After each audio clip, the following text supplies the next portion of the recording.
63 today.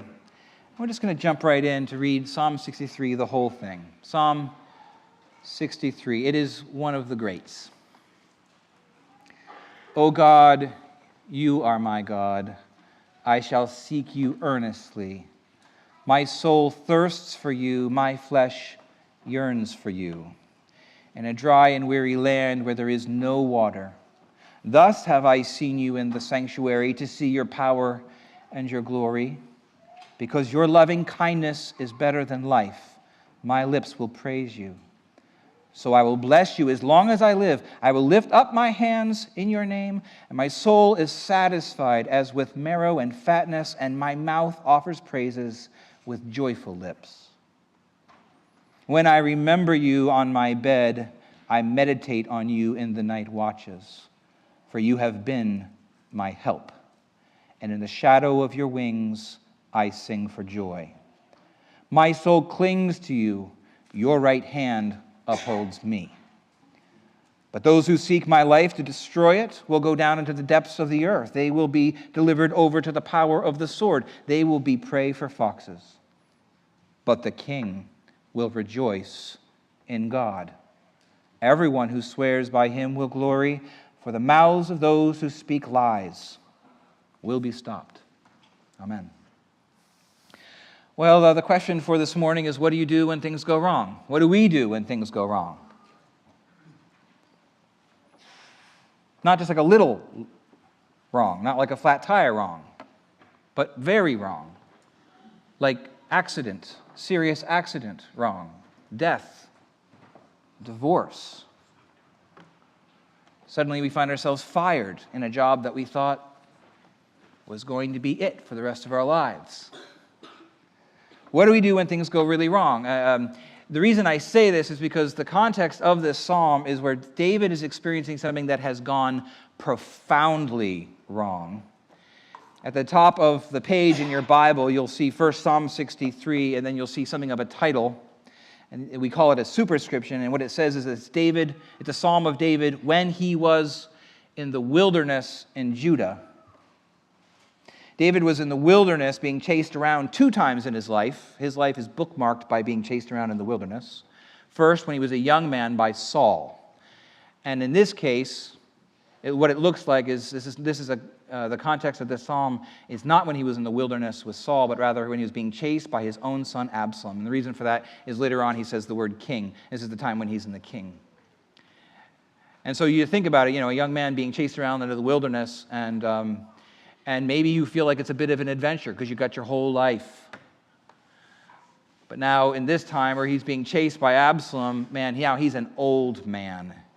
And it's like, man, I thought I was done with this show. I thought I was done with these things. And here he is as an older man who's actually experiencing the same things and similar things that he'd experienced. He's in the wilderness, not just physically, but he's within the wilderness emotionally, relationally, politically.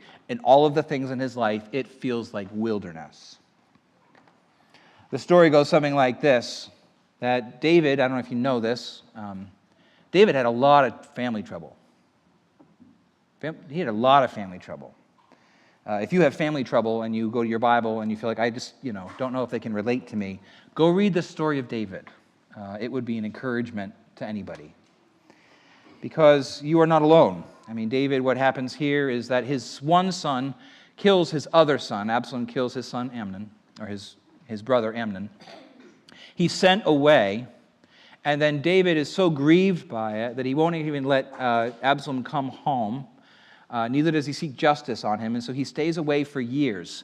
Finally, David says it's time to repair, the breach, and then it's time for him to come. And he comes home. Absalom, after years of this, after he's killed David's own son, he comes home and they embrace, and it says quite literally that David kisses him.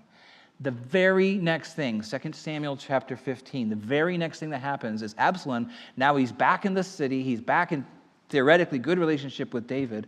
And what does he do? But he goes out into the city gates. And the city gates are an awful lot like what we would experience today with going to the courthouse. It's where the important stuff goes on. It's where the civil stuff goes on. And so what he does is he sits himself down, and all the people who are going to have a complaint against what's going on politically, he takes them to himself and he says, If only someone would make Absalom a judge in the land, then you would have justice. If someone would put me in a significant place of leadership, you would finally not experience the things that you're experiencing. In this way, he steals the heart of his people from his own dad after he kissed him. The next thing you know is that he gets himself a band of men. Absalom is beautiful. Everyone says he's a very handsome man and that he speaks very well. He's very charming. He's very persuasive. And so many of the people come and they follow him. They see his face. They hear his voice. They hear the things he's saying. They're not that happy with what's going on politically at that time. And so he gets quite a band of followers. And he gathers them all together, then comes into the city. And as he comes into the city, all of David's followers either join Absalom or they say, we got to get out of here. David gets out of there with his household, and there he is being chased in the wilderness by his own son. That's wilderness. This psalm, though written in this context, is filled with a surprising word that comes back again and again: joy, satisfaction. Joy and satisfaction in the wilderness. And that's why I asked in the beginning of the question, or the beginning of the sermon, which is like, what do you do when things go wrong? Here in Psalm 63, David shows us something very significant, and it's this: even when things go wrong, those who have deep relationship with God can still be satisfied. When things go wrong, if you have deep relationship with God, you can still have a kind of satisfaction even when your heart breaks.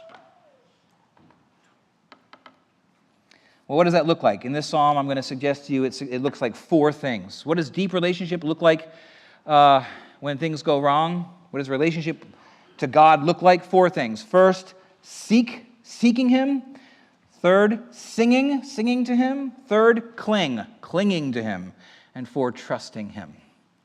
If you want to begin thinking about what does it look like to have, for me, to begin having a relationship with God, these four things: seek, sing, cling, trust. Let's look at the first one. Come back to Psalm 63. Look at verse 1 and 2. O God, you are my God. I shall seek you earnestly. My soul thirsts for you. My flesh yearns for you. Notice 4 times the word he uses here again is, what is he seeking? God. How do we know? 4 times he says it. You are my God. I'm seeking you. My soul is longing for you, and my flesh is also yearning for you. So it's you. Here God seems to David, experientially and circumstantially, God seems far away. That's why David is not saying, I'm enjoying you. He's saying, I'm seeking you. You see that? Sometimes we seek him because it does not seem obvious that he's very close. When we experience those kinds of hardships, heartbreak, sometimes we do not experience him the way we long to, and so what do we do? And the encouragement here is, you know what you do? You seek him. Well, what do I do instead, typically? Well, I usually go to other things. I usually think, if you're going to give me a hard time, then I'm not going to seek you. I'm going to seek comfort in food or drink or relationships. I'm going to put extra work in this week. I'm going to do something else. But David instead, in the wilderness, he says, this experience, I'm going to take that and go back to my God and say, I'm going to seek you. Seeking implies that it's not easy to find him. Sometimes it's like that. How do you seek him? You seek him personally, not theoretically. We're not talking about, I believe in God, I believe that God has a plan, and just sort of a generic thing, now put the TV back on. I believe in God, let's zone out. Too many Christians do this. But rather, I'm going to seek you, and what does he say? That the God is my God. Don't seek him just theoretically, not just something in your mind, it's not an idea, but rather you seek him personally. Can you actually say that? That God is your God. Make it personal. Not just theoretically, but personally. Also, not casually, but earnestly. The language he uses quite literally here is actually, I will seek you early. We just sang a song, I will seek you in the morning. The idea is very early in the morning. So this is not casual seeking. This is not, God will show up when he wants to show up, so I'll just sort of like sit here and wait. It's actually, I'm going a-hunting. And what do we do when we go hunting or fishing? Anyone who hunts and fishes, usually it's not like, it's about 9:45 in the morning, I've had 6 cups of coffee, let's go do, right? It's usually like, I'm getting up at 3 in the morning because I'm going to be there. If you hunt or fish, you do this kind of thing. You are getting up early because you are going to seek it intentionally. I do this. So you seek him earnestly. And not just spiritually do you seek him. You don't just seek him in your heart or in your mind, but actually, what does it say? Very interestingly, he doesn't just say that his soul thirsts for him, but also what yearns? His flesh. Isn't that interesting? His flesh yearns for him. The idea is there's something physical going on in him. And I hope you have a sense of that our faith is not something that just takes place on the inside of things. We have a faith where we have practices. We have faith where we show up in places that are physical. And so probably what's going on here is that David is saying, my flesh longs for you, is what he's probably indicating here is, I don't feel at ease until my body is back where the temple is. I don't feel at ease until I actually get back to the place where you are. Look at verse 2. Thus I have seen you in the sanctuary to see your power and your glory. It looks like what he's doing is he's in the wilderness and he's remembering a time back in the sanctuary where he longed for him just as mightily back then. And he remembers that he longs to be back there, where he can smell the smells, where he can see the sights, where he can hear the sounds. He longs to be back in the temple. If you think that the only way you can experience God is by somehow retreating into your own mind, you will be frustrated again and again and again. If you want to find God, go where God goes. And for David, this is the temple and the sanctuary. For us here, we would say something like this: go where the gathered people of God are. Go where the gathered people of God are. Go to church. We can even say go to communion where the Lord has promised to be. As we do that, what ends up happening is not that God is not in the wilderness, but it's that we experience him so often in a way where we think, I'm discouraged, I'm depressed, I'm experiencing bad things, so I'm going to retreat from things. And instead, what you should do is press into it. Not just press into God by prayer, but press into relationship with other Christians. Press into where you can go physically, because that is also where the Lord finds us. Seek the Lord. So there's a couple questions for us, right? Is your faith personal? Can you say, oh God, my God? Or do you have to say, oh God, my husband's God? Oh God, my dad's God? Oh God, my kid's God, right? My. Is it personal? Do you seek God earnestly, or do you tend, when things go wrong, do you kind of go numb, and do you tend to think, okay, this is time to go on neutral and see what God does? But rather, do you kind of go on hunting mode? Do you seek him earnestly? Where do you seek for God? Again, I would encourage you more and more. We live in a time and a space where we tend to think about not physical things. We tend to think about, I need information, or I need a new feeling, or I need a drug, or something like that. But also what we need here is to show up in physical ways, and that is a profound way in which we encounter God. Where do you seek for God? Do you seek him in good times and bad? David says here that I remember going to the sanctuary just as dry as I am now, which is to say, in those good times when things are going well, I remember this kind of feeling. I longed for God even when things were going well. Sometimes when things go well, we don't long for God. Do you long for God in the good times? Do you long for God in the bad times? Seeking God. If you have a relationship with God, it's not that you're always going to be experiencing this constant sense of profound connectivity. Sometimes what relationship with God looks like is seeking. Seek him. Second thing, sing. Look at verse 3. Because your loving kindness is better than life, my lips will praise you, and so I will bless you as long as I live, and I will lift my hands in your name. My soul is satisfied as with marrow and fatness, and your mouth offers praises with joyful lips. In the first couple of verses, we notice that David is focusing on you, right? I'm going to seek God, your God, seek God, my God. And I'm longing for you, and he says it 4 times. Here he says 4 times something else. Here he says 4 times something about his body. His entrance into the worship, he's going to include his lips, his hands, his mouth, his lips again. Shoulders, neck, shoulders, knees, and toes, I think, something I would say, right? Is he's bringing his whole body into the experience of this worship. He's going to speak now about his singing. One of the things that can happen when things are going wrong is that we go silent in terms of praise. We go silent in terms of, I'm not singing until I feel better, thank you very much. Or for some of us, we might say, I don't actually sing because I'm not a good singer. Or we might say that I don't really sing because these songs are not the songs that I grew up with. Or whatever the reason are. We sometimes don't actually involve ourselves in the public worship of God as though it's optional. What David is saying here is that even as things are wrong, and even though he's removed from the temple, what he's saying is that even in this wilderness, he is going to involve his whole body in praise.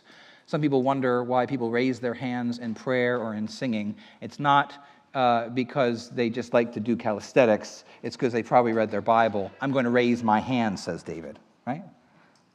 That's not weird. That's Bible, to raising our hands in that. Right? We raise our hands when we pray. We raise our hands when we sing very often because singing is a form of prayer.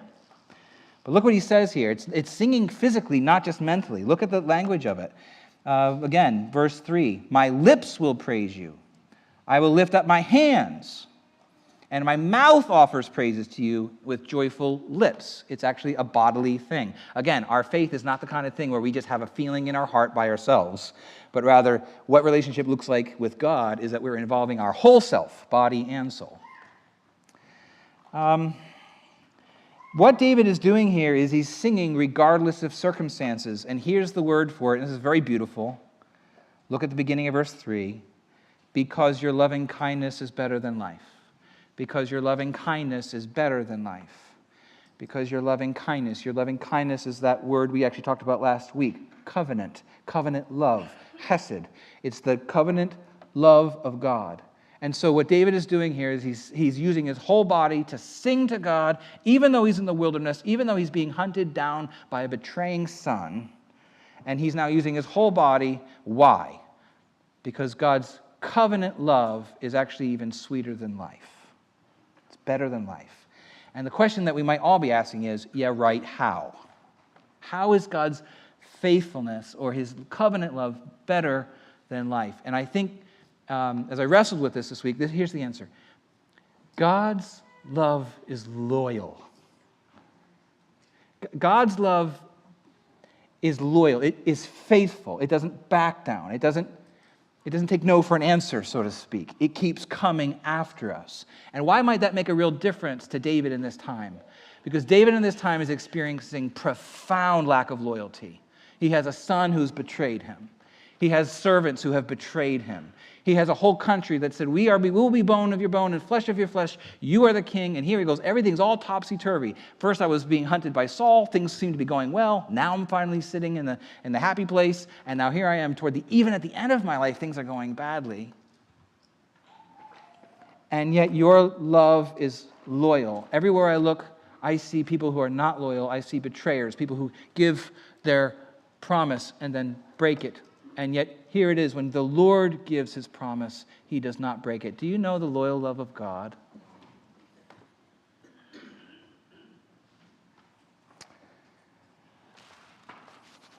What is life like if we do not have the loyal love of God? Say you get everything you want. Say you get to stay in the sanctuary, and you get to stay in the palace, and all your kids are just, making A's at some Ivy League school. Everything is just right. What is it like? Have you ever experienced this? You're like, I don't know why I'm so upset because things are going so well. And you realize, it's been a while since I've actually known the love of God. That is, without the love of God, nothing tastes, nothing satisfies. But with the love of God, even when things go wrong, you can have a kind of satisfaction. Do you know it? Anyone who's been a true Christian, you can look back and you can say, my goodness, this is what Paul says as, there is a peace that passes understanding. And it's hard for us to describe. How are you doing? You just had a terrible experience. How are you doing? And you say, I think I'm okay. The Lord is carrying me. It's a profound experience. And even if you're not experiencing it right now, do you know it? Well, if you do, sing. right? If you do, use your whole body, sing. Don't make excuses about it. Just enter into it. If you feel embarrassed and you're like, oh no, people are watching me. Well, it's not really about you. This is about the Lord. Use your whole body and engage in the whole thing. We're going to sort of, what do we call it? Bring down the house. Right? When we sing the praises of God, why? Because we have tasted, as David describes it, I know something of sweetness and fullness, even in experiences that seem dry and difficult. And if you know something of that, that will open your mouth and you will sing. So what does a relationship look like? Well, it looks, first of all, like seeking him. And second of all, it looks like singing to him, using your entire body. Third thing, cling to him. Look at verse 6. When I remember you on my bed, I meditate on you in the night watches. For you have been my help, and in the shadow of your wings I sing for joy. My soul clings to you, your right hand upholds me. What does it mean to cling? You ever see an animal clinging to its mother? Right? Not going to let you get away. How does David cling? There's a couple things here. Look again at verse 6. He remembers and he meditates. When I remember you on my bed, what is he remembering? He's remembering what God has done for him. How is that helpful when you're in the wilderness? Here you are. Your pillow just turned into a rock. Right? And you're not a young man anymore. Going camping as a young man, you're like, I can take anything. You go camping as an old man, you're like a little hard on the back. David's experiencing it as an older man now, and his pillow is a rock. And what is he doing? In the night watches, in the times when he can't sleep, probably because it's stressful and dangerous, he's remembering what God has done. What has God done for you? If you're experiencing something of hardship, is there something you could remember that God has done? Remember. You cling to him with your mind by remembering. The other thing you do is you meditate. By remembering, I'm actually playing back the tape of what's actually happened. When I meditate, I'm mulling over its meaning. I'm chewing on it. I'm sucking out the marrow of all that happened. Not only did God do something for me that I'm in danger of forgetting, but if I remember it, now I'm going to think about all that means. You might experience something like that where the Lord has rescued you in some significant way. And then 10 years later, you said to yourself you would never forget it, but 10 years later, you're like, I don't really remember this very clearly. And then someone encouraged you, what has God done for you? What is your testimony? What have you done? And you begin to see like, oh, the Lord has brought me to this place. And then you start realizing, do you know what that means? Like, he likes me. It means the Lord loves me. It means the Lord did that. And so you begin to not just remember, but you meditate and chew on it. That's how you cling to God. Look at the mutuality of the clinging, by the way. Look at verse 8. My soul clings to you, but what's God doing at the same time? You're clinging to God. What are you doing? Well, your right hand upholds me. So you see both? It reminds me of what it says in John chapter 10. Jesus is talking about his sheep. And let's just listen to how Jesus speaks about this. He says, my sheep hear my voice, and I know them, and they follow me, and I give eternal life to them, and they will never perish, and no one will snatch them out of my hand. But then he goes further. My Father who has given them to me is greater than all, and no one is able to snatch them out of my Father's hand. Hand language. So what we have here is Jesus has got you in his hand, and then what it looks like is the Father has got his hand wrapped around that, right?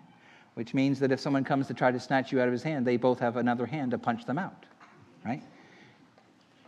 With his hand, he upholds us. So here's the application. Cling to the hand that holds you.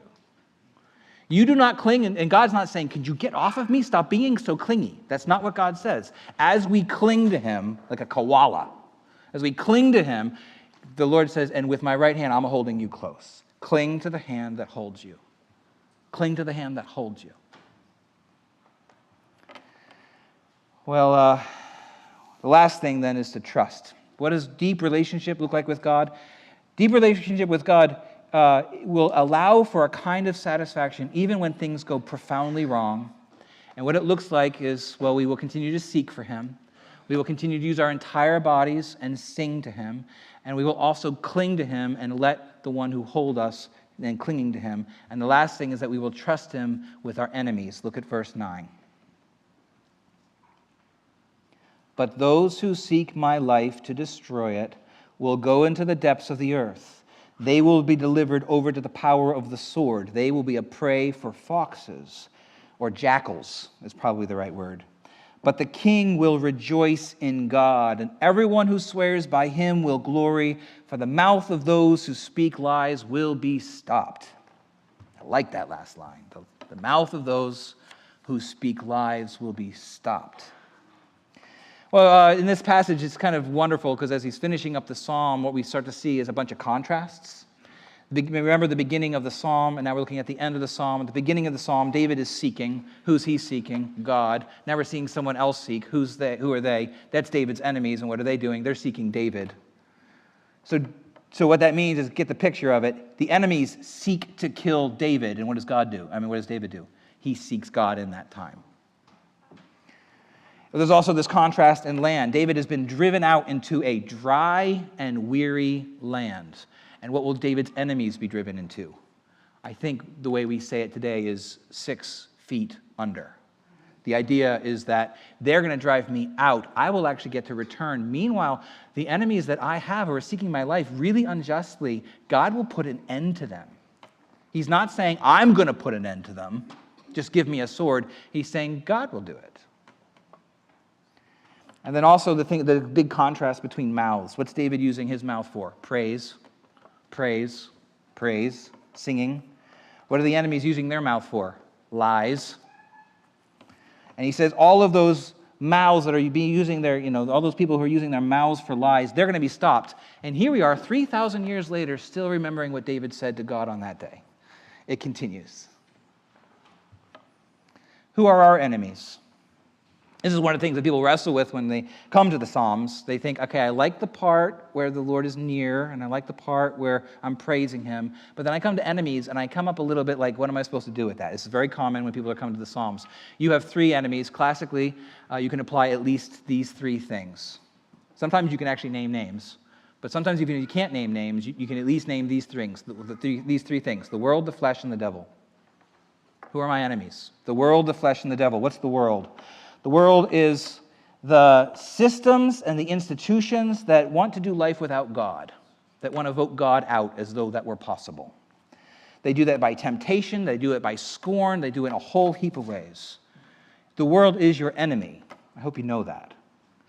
And therefore, because the world is your enemy and it's real, and there's a whole system that actually is trying to crush God out of us, we have to be careful about, where we go to college, or what we watch online, or how our attitude is at work. We have to pay attention to those kind of things, because it's not like you go out into a neutral world. The world's not neutral. When we go into the world, we actually have to deal with systems that want to crush the God out of us. That's an enemy. So you can apply that to the world. How about the flesh? Well, it would be nice if all the bad guys were just out there. What the flesh means is that the bad guys are also in here, and you've experienced this. Somebody says, somebody in the world says, hey, I think you should watch this. And you're like, that's a great idea. That would feel very good to me. And that's the flesh, where we say, oh, I've watched all the wrong things because there's something in me that's broken. That's the flesh. It's our sin nature. Not just what we watch or listen to, but what we do, what we don't do. We're tempted. This is why we come to confession, because all the time we need the Lord to wash us clean, because we have the flesh. And so the flesh is that part of us that sort of wants to say yes to the world. But then you also have the devil. The devil is an enemy. The devil is not an idea. The devil is a person. The devil's trying to get you. It's true. The devil's trying to get you. And so, the Lord, the devil will seek you through direct attack. He'll use the world. He'll use your flesh. He knows how to tempt. On one hand, he'll say, hey, you should do this really bad thing. That would be good for you. And then when you do it, you know what his job is then? Condemn you to death. And what the Lord does is something very opposite, by the way. What the Lord does is he says, don't do it, don't do it. And then when we do it, he says, I forgive you. Profoundly different. He's not the accuser of their brethren. The devil's the accuser of the brethren, and he's a real enemy. So when you're wondering about, when you apply enemies, and you're wondering about the enemies and how you could apply that today, you could say, well, I've got the world, the flesh, and the devil. That's real enough. What we have here then, despite the fact that David is experiencing enemies that are too great for him, and even though there's part of him, his heart must be just broken because his enemy is not the crazy man Saul, but his own son. And he says here that the king will rejoice. Now, this is one of the reasons that we believe that David here is, in fact, the king. But you'll notice that the rest of the psalm does not say, the king, the king, the king. David refers to himself in this passage again and again as just me. And so the question becomes, why does he suddenly refer to himself as the king? And I think it's because even though he is the king, he's referring to a greater king. He's referring to another king who also will rejoice in God. And suddenly we start thinking about Jesus Christ. Jesus Christ also was brought into a wilderness, the wilderness of the world, where he comes down out of heaven, where things are good and he is glorified, and he goes into the wilderness where things are painful, where he experiences hunger, where he experiences mockery. He comes into the world. He not only experiences that wilderness, he comes into the literal wilderness of Judah, just like David did, because he's driven out by the Spirit in order to be tempted by the devil in the wilderness when he's hungry. Jesus knows what the wilderness is like. Jesus also experiences satisfaction in the wilderness. There's this time in the woman at the well, which was referred to already this morning in John chapter 4. And the disciples have gone away to get food, and there is Jesus talking to a lady, and they come back and they're saying, "Haven't you eaten? What's all this food?" And you remember what he says? He says, "I have food that you don't know anything about." What is it? To do the will of my Father. He experiences a kind of satisfaction in the wilderness, in times of suffering, even though he doesn't actually have the physical food, he certainly is satisfied. That's Jesus in the wilderness. Jesus has enemies. He also experiences the world. He didn't have the flesh in terms of the sin nature, but he does have the devil. Jesus also has enemies who seek his life. And here's where it changes, because God does not allow David to go all the way into the enemy hand.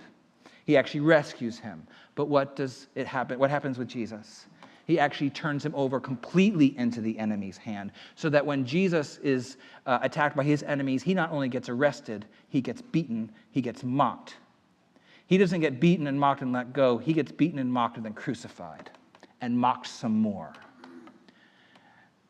And so how can the king rejoice? Because in the end of things, what happens is that the Lord turns all of that to resurrection. And then the king rejoices, right? That Jesus does not stay dead, but that he rises up and defeats his enemies, not by escaping death, but by defeating it. So here's your application. Would you like to have a relationship with God? Do you begin to realize that maybe your relationship with God is there, but it's kind of thin? We're talking about relationship that's thick, that can withstand genuine wilderness experience. And the first thing I got to say is you got to connect to Jesus, because he's the king that causes the people to rejoice. When the king is glad, the people are glad, right? When the king defeats the enemy, then the people follow in his footsteps. The people are in the king. So it is with Jesus. Because Jesus has defeated the grave, because he's defeated sin itself, we can be happy in him, so that anyone who trusts in him will also rejoice in his rejoicing. Connect to Jesus. The other thing was this, and this is a little bit counterintuitive, but let me say this. I get this from C.H. Spurgeon. He says, "Thank the wilderness." Why? Because so often when I'm not in the wilderness, I do not seek God. And so if you're in a time when you're experiencing wilderness sort of things, you're experiencing disappointment, discouragement, depression, if you're experiencing loss, if things right now are not the way you thought that they would be, and you were pretty sure God himself had promised you something, and it's not that way, if you're in something of a confusion and a wilderness experience, let me encourage you to do this. Thank God for the wilderness, for this is the place we so often seek him the most earnestly. Can you not see that? I would like it so that if the Lord, said, "You're going to seek me on vacation. You're going to seek me with a big raise." And I'd be like, "Well, this is very nice. I like seeking God," right? But seeking God in the wilderness means something different, because suddenly it's like, oh, Only God satisfies. Like ultimately, that's what we're talking about. Only God is really loyal. Like really, really. Only God is actually big enough to keep his word like that. Thank the wilderness. The wilderness drives us to God. And then the last thing is just this, just to recap. Cultivate relationship with God. Cultivate it. If it could be that some of us say, I either have a relationship with God or I don't have a relationship with God, and some people do and some people don't, and there's nothing I can do. Let me encourage you, that's not true. You can cultivate it. I used to think that I couldn't grow any garden vegetables in my house because we didn't really have any soil. That's true. So what we did was we started bringing in soil. And then that soil was actually awful. And so we still couldn't grow anything. And so then we started getting, mulch and all kinds of things. Now we can grow a tomato. We cultivated the earth. We cultivated it. And now we can actually do the things we wanted to do. If you feel like I don't have a relationship with God, but there's nothing I can do, let me encourage you, cultivate it. Seek him in the wilderness. Involve your whole body. Sometimes when you come to singing, you're like, when I feel better, I'll open my arms up. But it could actually be the other way. Open your arms and you might feel better. Sometimes it's like that. Sing. Cling to him. He upholds you, but cling to him. And then trust him. For those who are in the King will rejoice